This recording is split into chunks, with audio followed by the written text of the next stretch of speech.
अरे आप सब लोग खड़े क्यों हैं? प्लीज बैठिए ना। प्लीज आप ही बैठे। थैंक यू, बैठिए ना गोविंद जी। बैठो। हाँ बैठिए।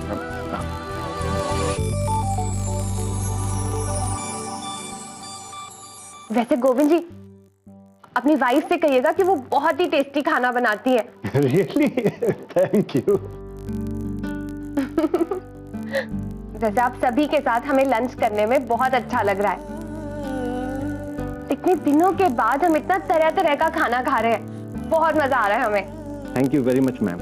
आप इस कंपनी की ऑनर हैं और हम लोग इस कंपनी के सिर्फ एम्प्लॉइज, फिर भी आप हमारे साथ हैं, इसलिए आज का लंच हमें बड़ा स्पेशल लग रहा है।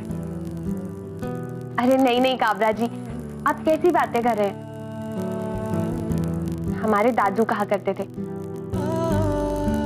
कि एक कंपनी उसके ओनर से सफल नहीं बनती, बल्कि उसमें काम करने वाले लोगों की मेहनत से सफल बनती है। इसलिए हमारी कंपनी आज जो कुछ भी है आप सभी की मेहनत और लगन से है। इसलिए थैंक यू तो हमें बोलना चाहिए। Thank you so much. आप में मैं मालिक साहब की परछाई देख सकता हूं बेबी जी। उनके संस्कार, उनके आदर्श आज भी जिंदा हैं आप में। इस कंपनी को वाकई आप ही की जरूरत थी बेबी जी।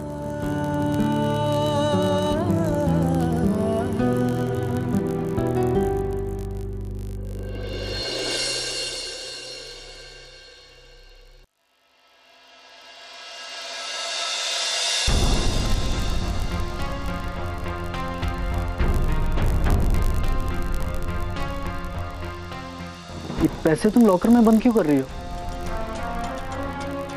ये तो तुमने वो डेली ऑटो खर्चे के लिए निकाले थे ना? ओहो, आप ना एक नंबर के बुद्धू हो। आपको क्या लगता है मैं इतनी सारी मनी उस ऑटो वाले को गिविंग करूंगी? अरे लेकिन तुम ही तो कह रही थी बाहर कि गिन्नी के साथ जो कुछ भी हुआ उसके बाद तुम्हें अकेले पैदल जाने में डर लगता है। हाँ, तो आज से मैं अकेले गोइंग नहीं करूंगी। आज से आप जाओगे मुझे पैदल ड्रॉपिंग करने के लिए। चाहे आपकी ड्यूटी मेरे साथ हो या ना हो, आपको मुझे ड्रॉपिंग करने आना ही पड़ेगा। फिर अगर कोई मुझे छेड़ने आ भी गया तो मैं आपको कर दूंगी फ्रंट में और खुद चली जाऊंगी बिहाइंड पे। तो करते रहना उनके साथ फाइटिंग। हाँ ये बिल्कुल सही कहा तुमने, है ना? पैसे रखो तुम खुद अपने पास और तुम्हारे लिए फाइटिंग करूं मैं। हाँ तो हस्बैंड का तो फर्ज होता है ना वाइफ को प्रोटेक्टिंग करना। तुम मेरे लिए इतना नहीं कर सकते हो? और वैसे भी मैं ये मनी अपने अकेले के लिए थोड़ी ना सेविंग कर रही हूँ, ये तो हम दोनों के लिए सेविंग कर रही हूँ ताकि हम जल्दी से अपना नया फ्लैट बाइंग कर सके। तो माया तुम्हारा मतलब ये है कि तुम ये हजार रुपए इकट्ठे करके फ्लैट खरीदोगी? हाँ। भगवान ही भला कर सकता है तुम्हारा।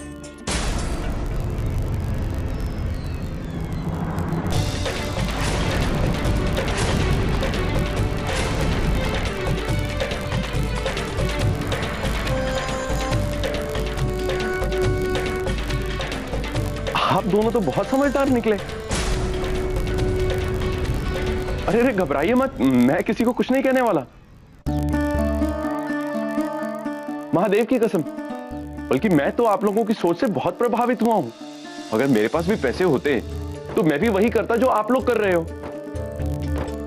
देखो भाई, आप लोगों का पैसा है और आप लोगों का पूरा पूरा हक बनता है कि आप लोग उससे अपना भविष्य सुरक्षित कर सकें।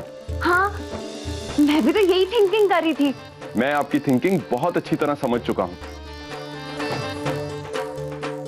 देखिए, मेरे पास पैसे तो है नहीं जिससे मैं आप लोगों की मदद कर सकूं, लेकिन हां, मैं इतना जरूर कर सकता हूं कि जब भी आप लोगों को नया घर लेना होगा ना, मैं आप लोगों को एक अच्छा घर सस्ते में दिलवा सकता हूं। अच्छा, वो कैसे? वो ऐसे कि मेरा एक दोस्त है जो बिल्डर है और उसने यहां पर बहुत अच्छी अच्छी बिल्डिंग्स बनाई हैं। मैं उससे जाकर कहूंगा, अरे 5-7 लाख रुपया तो वो ऐसे ही एक झटके में कम कर देगा बिना उफ किए। अरे वाह जीजा जी, ये तो कमाल की बात कह दी आपने। अरे विवेक बाबू क्या कह रहे हो? वैसे एक बात कहनी पड़ेगी जीजा जी आपके लिए, काफी पहुंचे हुए लगते हैं आप। ऐसा कुछ नहीं है, बस महादेव की कृपा से इज्जत ही कमाई है हमने। अब आप लोग ध्यान रखिएगा, जब भी आप लोगों को नया घर लेना हो आप बस मुझे एक बार कह दीजिएगा और बाकी सारा काम मैं देख लूंगा। थैंक यू रुपेश जी, अगर आपने हमें सस्ता घर दिलवा दिया ना तो मैं आपसे प्रॉमिसिंग करती हूँ उस घर में आपका एक कमरा तो पक्का फिक्सिंग है। नहीं नहीं, उस सब की कोई जरूरत नहीं है, बस आप लोग मुझे बता देना लेने से पहले। हाँ जी।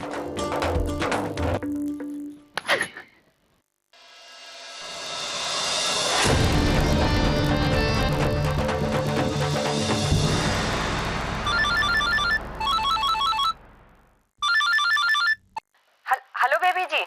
जी पन्ना दाई, हमने आपको काम के बीच में तंग तो नहीं किया ना? नहीं नहीं पन्ना दाई, कहिए ना। वो महिमा जी ने हमें आपके लिए खीर बनाने को कहा था, तो हमने सोचा कि हम आपसे ही पूछ लें कि आप कैसी खीर खाना पसंद करेंगी। पन्ना दाई, हमने एक बार रघु के माँ जी की हाथ की खीर खाई थी, वो बहुत ही टेस्टी थी। अब प्लीज आप उनके जैसी खीर बनाइए ना। अब चावल की खीर थी, हल्की इलायची और कम चीनी, आप ट्राई करिए ना।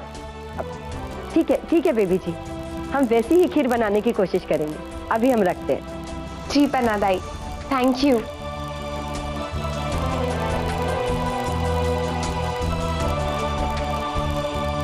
बेबी जी को माँ के हाथ की खीर खानी। बेबी जी जितनी मेहनत कर रही हैं उनके लिए मैं इतना तो कर ही